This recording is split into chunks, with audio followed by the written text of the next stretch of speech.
Hi there, I'm Jessy Chahal. You're watching the Midday Update coming to you live at 12 p.m. It is the 23rd of August as we kickstart another brand new week coming out of the weekend. Of course, a lot's been happening in and around the country. Let's begin with today is the Prime Minister's first day at the office. He officially clocked in earlier this morning. We have some footage that we'd like to share with you there as well. Now, of course, he being the country's ninth Prime Minister, Datuk Seri Ismail Sabri, has also taken the opportunity to call on all members of the Dewan Rakyat. He says, let's work together to ensure the nation recovers from the health and economic crisis brought on by this pandemic as well. He says this can be achieved if members of parliament from both sides of the divide chose to adopt an open heart and mind, as well as finding a common ground to rebuild the nation from the pandemic-induced crisis instead of harping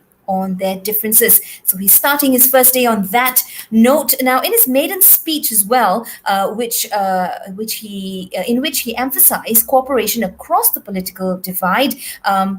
He's also has reiterated and invited opposition leaders to join in the effort to tackle COVID-19 and, of course, the other issues within this pandemic as well. Now, joining me at this time is BRIDGET WELSH, political analyst. BRIDGET, thanks for coming in. Always look forward to speaking to you. I know you've been busy as well. Lots happening on your plate. In fact, you're joining us just after another virtual meeting here. But let's talk about the Prime Minister. Now, he's yet to draw out how the cooperation is to work between all the different segments and also looking at really what's on his to-do list. But what are some of your thoughts about how he can achieve this cooperation and finding common ground to rebuild the nation, which are which are basically his words and something he said over the weekend? Good afternoon. It's great to be here. I think there are three major areas that I would focus on. In order for a meaningful cooperation, there needs to be on the table concrete reforms that actually can give the opposition the political space for them to join and increase the majority numbers for the government. Where should these reforms be in terms of preparing the country for a safe election, in terms of the electoral process, also in terms of strengthening the parliament as an institution, and also fundamentally creating a situation where there's more independent bodies in handling issues of corruption. These are key areas of reforms that will be very important. And if there is any meaningful steps, you're likely to see a much more stable government and opposition that has the political space to actually support this government. At the same time, there needs to be political inclusion. If this government appeals only to certain communities within Malaysia, this will actually undermine the capacity for the government to be stable from a perspective of a long-term Malaysian government. And in this regard, what's going to be important is who he appoints as his teams, the appointee within the context of the cabinet. The cooperation would take place if it does work through the opposition, which has, I think, already expressed an interest to see what's on offer from a perspective of reforms. It would happen through confidence and supply agreements that will move this government through a vote of confidence and also potentially to the budget approval and even the approval of the 12th Malaysia Plan. Mm-hmm. BRIDGET, now, of course, with the new government, what are some possible changes you see in this area? Well, in terms of fundamental change, I think that the government would need to rebrand, and it would need to instill business confidence, and also to reach out to the people who were upset at the previous government in terms of COVID management, and this will involve a fundamentally different COVID management process that actually is seen to be more holistic, and also recognizing the impact of COVID-19 on large parts of the society. In terms of a geostrategic positioning for Malaysia, I think that Malaysia's competitiveness has been negatively affected by its policies during COVID-19. So there will need to be outreach greater, and this will be conditional on having a cabinet that is not necessarily similar. It has to be considerably different than the past, especially in the key appointees. And of course, looking at now the Prime Minister's, of course, first day in the office, and as you've also mentioned, some of the challenges that they have ahead of them. What would be the Prime Minister's sort of first task, or in your opinion, what would be high up on his list? In other words, what must he focus on now as he puts together a robust cabinet? Let's be frank here. I mean, Ismail Sabri comes in as probably the weakest prime minister ever because he doesn't have an electoral mandate, and he faces a country that's facing a very traumatic crisis. He has challenges of legitimacy because he was seen to be part of Muhyiddin Yassin's government, where there were some challenges in managing COVID-19. He has to address these things in a meaningful way. He has to stand out differently. Now, expectations are low. This is something that can be used to his advantage.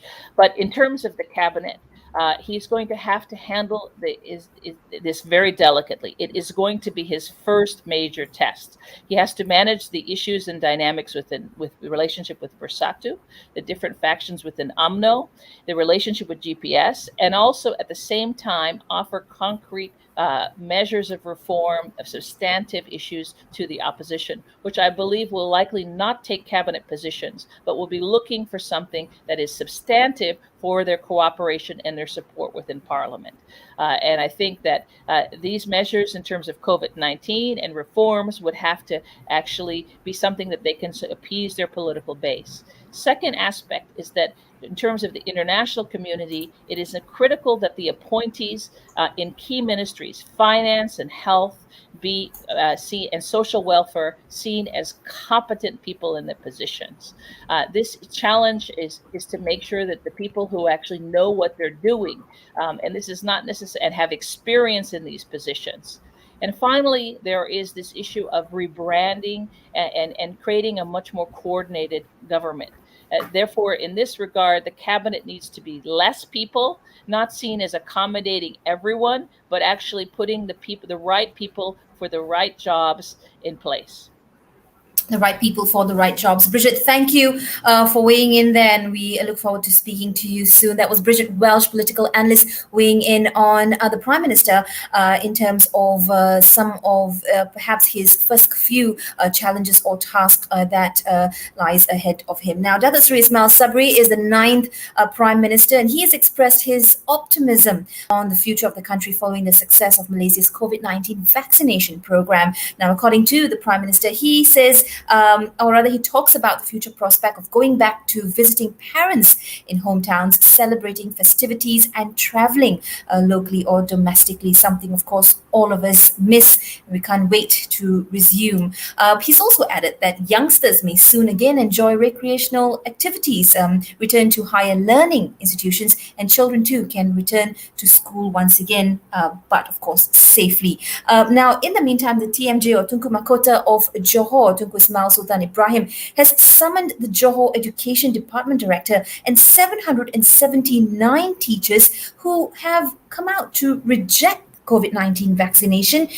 He's called on them to have an audience with him as soon as possible. Now, he said this. He says, our priority is to overcome the pandemic so that the people and the state can return to life as normal and of course as quickly as possible.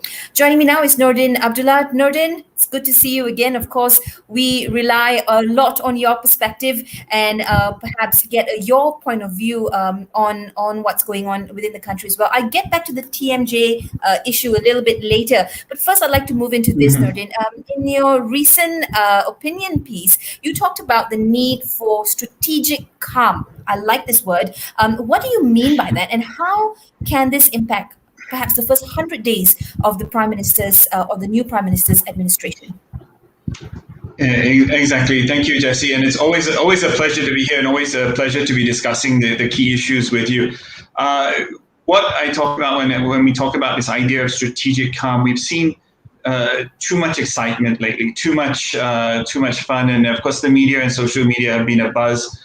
with all of the machinations of what could happen and what hasn't happened and what will happen.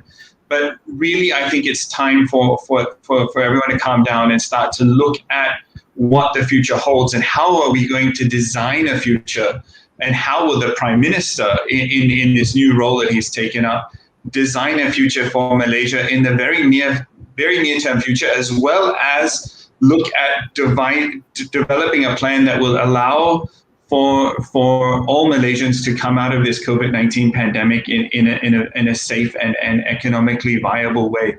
So one of the things that I like about what he has done straight away, which is he's offered the olive branch straight away. And I think this is a very wise move to say, look, everyone, I'm not just going to say it's all about everyone in Malaysia.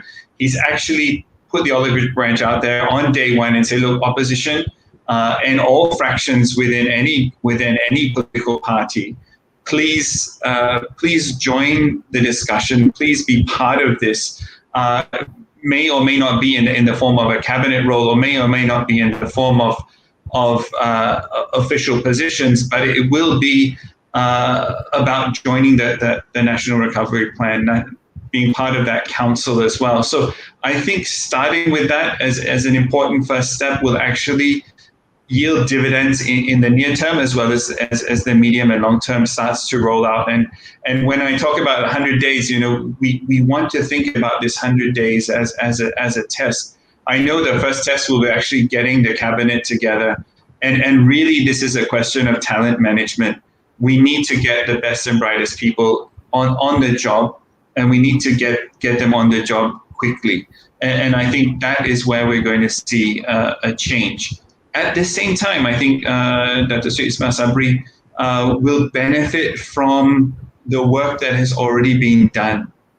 The amount of vaccination, while the numbers still remain high, deaths still remain very high, we're in the second half of the vaccination plan already. So things should start to turn within the next month or so. And I think that is going to be a key component of where he deals with the public, where he deals with his public opinion, where he deals with a mandate that has been given to him by the political elite in the country. And that mandate, while we talk about may or may not be an elected official, he is, we're talking about the kind of parliamentary democracy that Malaysia deals with. This is a mandate by his peers. So I want to you're see saying first on the top of the list as well is getting the right people for the right job. In terms of reform, though, within, of course, his first 100 days, what can he set in motion, or what can he start to address as early as his first week, perhaps? Well, I think one of the big things that's trending, of course, in social media, and we've seen a lot of comments around this, is around Undi 18. And I think that is one of the key political reforms. But before political reforms, I think there needs to be several questions asked. And those questions need to be about what can we do differently about managing COVID-19? How do we remember and how did we get it right a year ago? A year ago, we were at 1 or 2 cases a day. Now, we're hitting 20,000 on a regular basis. So what needs to change in the way we handle COVID-19?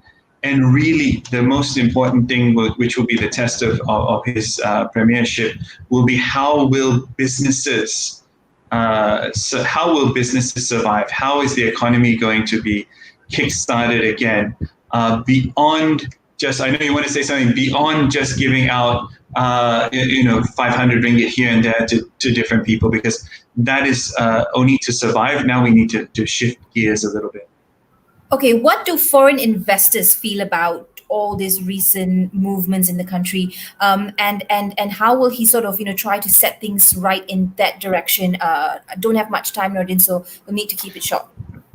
very quickly, I think what foreign investors, I think, are happy now that there's a definite prime minister in place, and they will look to see what policies and of course the cabinet will be a key bellwether for what is to come. So they will look to see for certain policies that will continue, and for those who operate factories here and have operations here, they want to make sure that their factories continue to operate in a safe and productive manner. So that will be the key thing that foreign investors look at.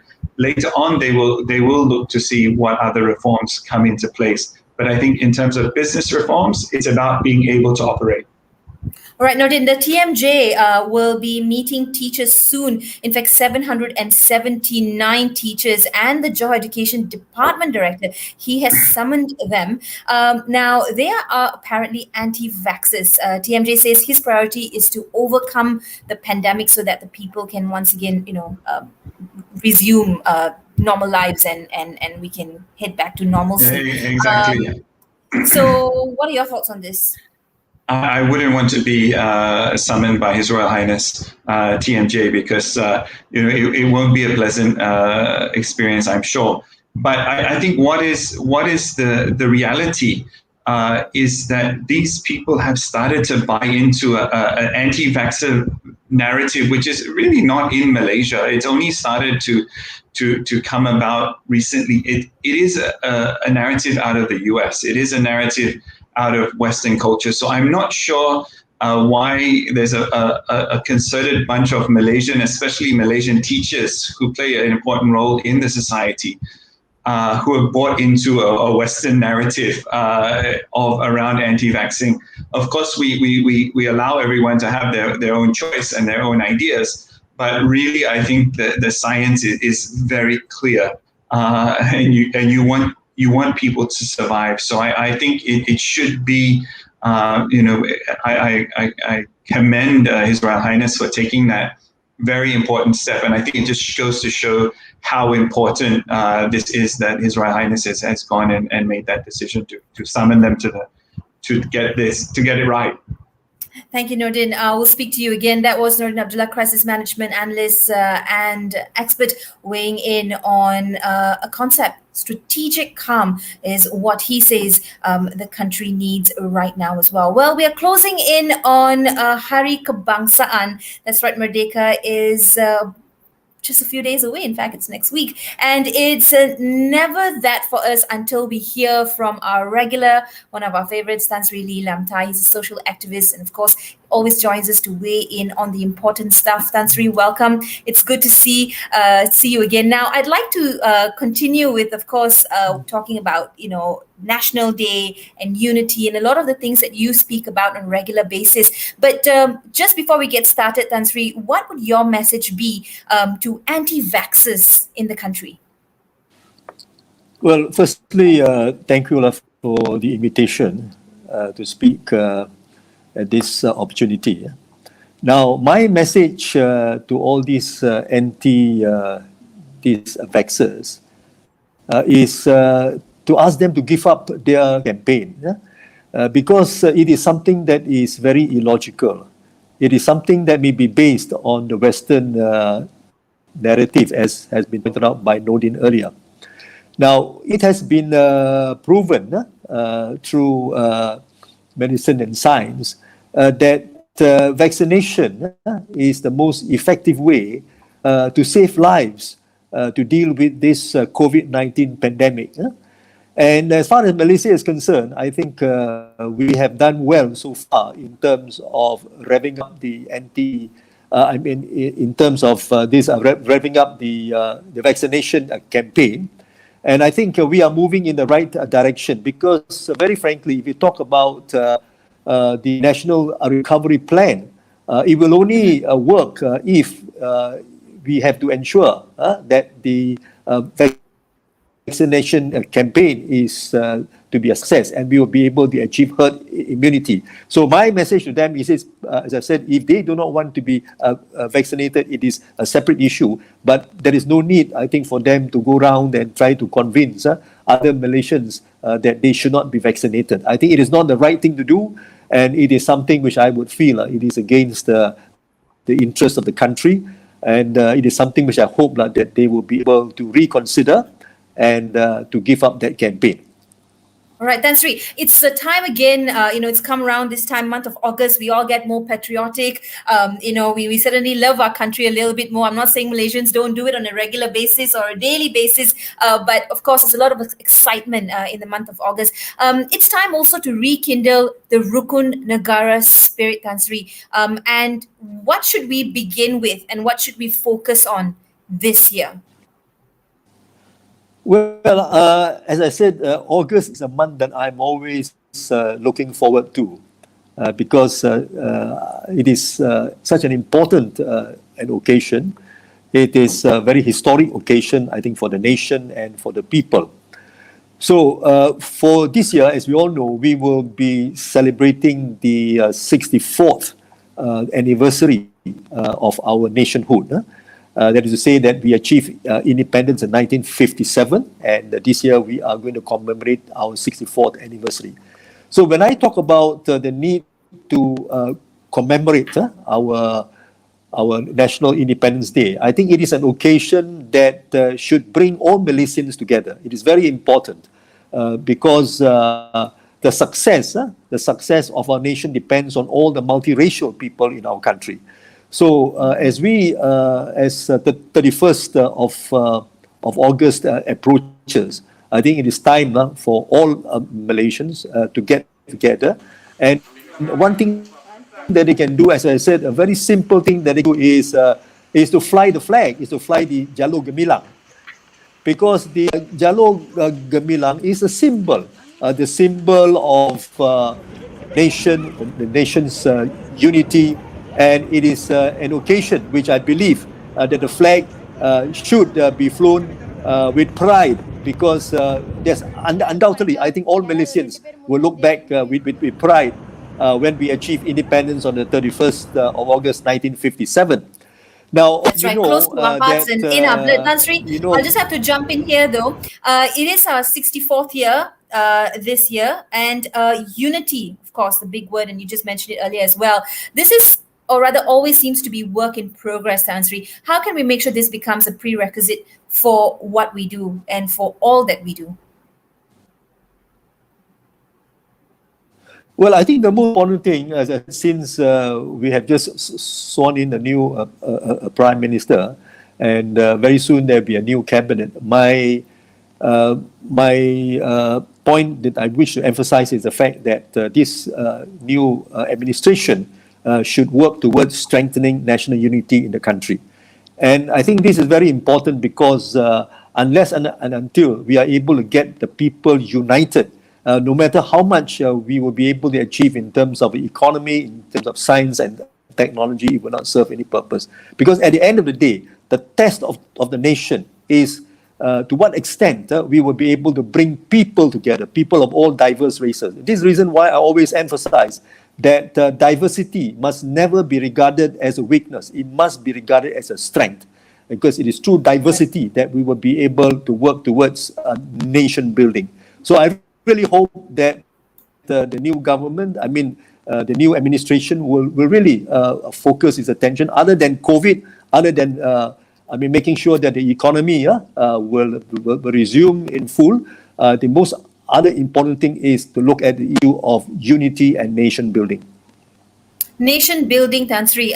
In recent news, your article, Malaysia belum merdeka bebas daripada rasuah.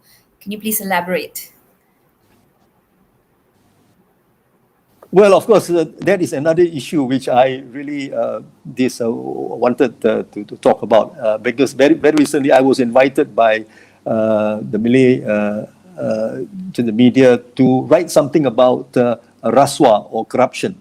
So I made a comment that although Malaysia has achieved independence, but in terms of fighting corruption, eradicating corruption, we are not free yet.